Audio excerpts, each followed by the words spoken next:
Hello viewers, welcome to Road to Success YouTube channel. Last classல example 3.16 பார்த்தோம்.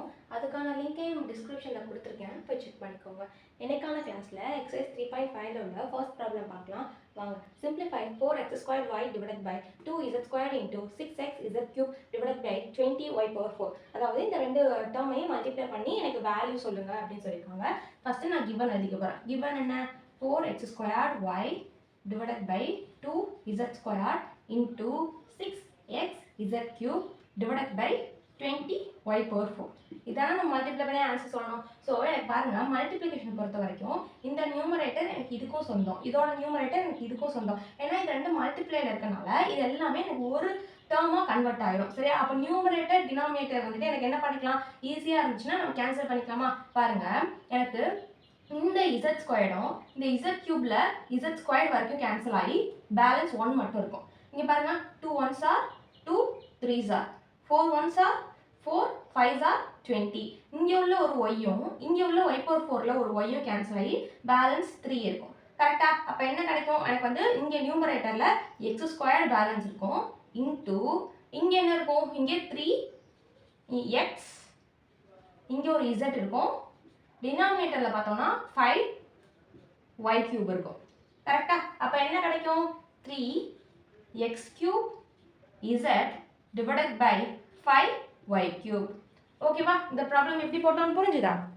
அதிலே second subdivision பாருங்க. p square minus 10p plus 21 divided by p minus 7 into p square plus p minus 12 divided by p minus 3 the whole square. இந்த ரெண்டு டேர்மையும் multiply பண்ணி எனக்கு value சொல்லுங்க அப்படின்னு சொல்லியிருக்காங்க.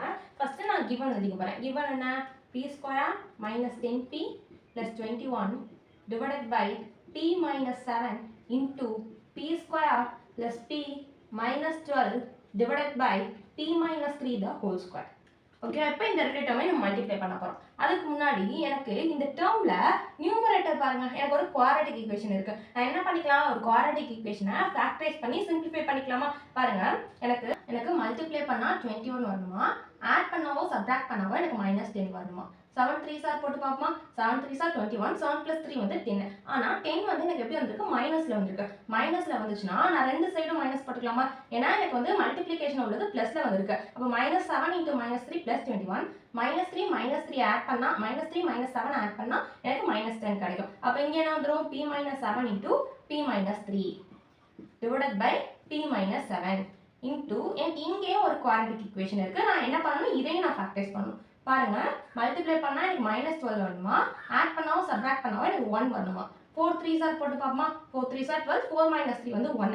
ஆனா எனக்கு 12 வந்து மைனஸ்ல வந்திருக்கனால நான் ஏதாச்சும் ஒரு நம்பருக்கு தான் மைனஸ் போட முடியும். அதே மாதிரி எனக்கு 1ங்கிறது பாசிட்டிவ்ல வந்திருக்கு. அப்ப நான் என்ன வரும்? எனக்கு சின்ன நம்பருக்கு தான் மைனஸ் வரும். 4 into -3 -12, 4 - 3 வந்து எனக்கு +1. அப்ப என்ன வரும்? p + 4 into p - 3 divided by p - 3 the whole square.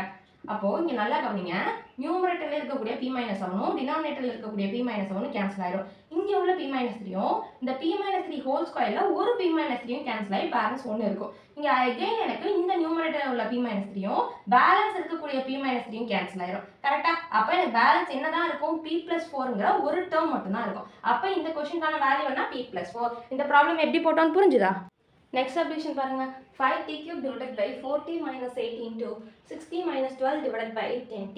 இந்த ரெண்டு டேர்மையும் மல்டிப்ளை பண்ணி எனக்கு வேல்யூ சொல்லுங்கன்னு சொல்லியிருக்காங்க. ஃபர்ஸ்ட் நம்ம given எழுதிக்கலாம். பாருங்க, 5t cube divided by 4t minus 8 into 6t minus 12 divided by 10t. இப்போ எனக்கு இந்த ரெண்டு டேர்மையும் மல்டிப்ளை பண்ணா போதும். இங்க கவனிங்க, எனக்கு இதோட நியூமரேட்டர் இதுக்கும் சொந்தம், இதோட நியூமரேட்டர் எனக்கு இதுக்கும் சொந்தம். இது ஒரு டேர்மாவே நம்ம கன்சிடர் பண்ண ஸ்டார்ட் பண்ணிடலாம். ஏன்னா இது வந்து ஒரு மல்டிப்ளிகேஷன் இருக்கு. டிவைடோ, ஆடோ, மைனஸோ இந்த மாதிரி இருந்தால் தான் ரெண்டு டேர்மா தனியா பிரிக்கும். ஆனா மல்டிப்ளிகேஷன் வந்துட்டாலே நம்ம ஒரு டேர்மா கன்சிடர் பண்ணாலே போதும். அப்போ இங்க கவனிங்க, டினாமினேட்டர்ல உள்ள டீயும் நியூமரேட்டர்ல உள்ள டி கியூப்ல ஒரு டீயும் கேன்சல் ஆகி எனக்கு இங்க டி ஸ்கொயர் இருக்கும். கரெக்டா? இங்க 5 1s are 5 2s are 10 போட்டுக்கலாமா? பேலன்ஸ் என்ன கிடைக்கும்? t square divided by இங்க நியூமரேட்டர் t square இருக்கும், இந்த இடத்துல டினாமினேட்டர்ல 2 மட்டும் இருக்கும். எனக்கு பேலன்ஸ் இங்க உள்ள டினாமினேட்டர் இங்க உள்ள நியூமரேட்டர் எழுதுனா போதும். இங்க கவனிங்க, இந்த டினாமினேட்டர்ல நான் 4 காமன் எடுத்துக்கலாமா? ஏன்னா 4t - 8ங்கும்போது ரெண்டுமே 4 மல்டிபிள்ஸா இருக்கனால நான் 4 காமன் எடுக்க போறேன். 4 காமன் எடுத்தா எனக்கு கிடைக்கும் t - 2 ன்னு கிடைக்கும். இன்டூ இங்கே உள்ள நியூமரேட்டர்லேருந்து நான் 6 காமன் எடுக்க போகிறேன். ஏன்னா 60 மைனஸ் 12ங்கும் போது ரெண்டுமே 6 மல்டிபிள்ஸாக இருக்கனால நான் 6 காமன் எடுக்க போகிறேன். 6 காமன் எடுத்தால் 6 இன்டூ டி மைனஸ் 2 கிடைக்கும். அப்படின்னா என்ன அர்த்தம்? இந்த டி மைனஸ் 2வும் இந்த டி மைனஸ் 2வும் கேன்சல் ஆகும். 2 1s are 2 3s are. அப்போ நெக்ஸ்ட் ஸ்டெப்ல என்ன வரும்? 3 into t square 3t square divided by 4. அவ்வளோதான் இந்த ப்ராப்ளம்க்கான ஆன்சர். அப்போ இந்த ப்ராப்ளம்க்கான ஆன்சர் என்ன? 3t square divided by 4. இந்த ப்ராப்ளம் எப்படி போட்டோம்னு புரிஞ்சுதா? Thank you viewers. இன்னைக்கான கிளாஸில் எக்ஸசைஸ் 3.5ல் உள்ள ஃபர்ஸ்ட் ப்ராப்ளம் பார்த்தோம். நெக்ஸ்ட் கிளாஸில் செகண்ட் ப்ராப்ளம் பார்க்கலாம். அதுக்கு நம்ம யூடியூப் சேனல் சப்ஸ்கிரைப் பண்ணிக்கோங்க.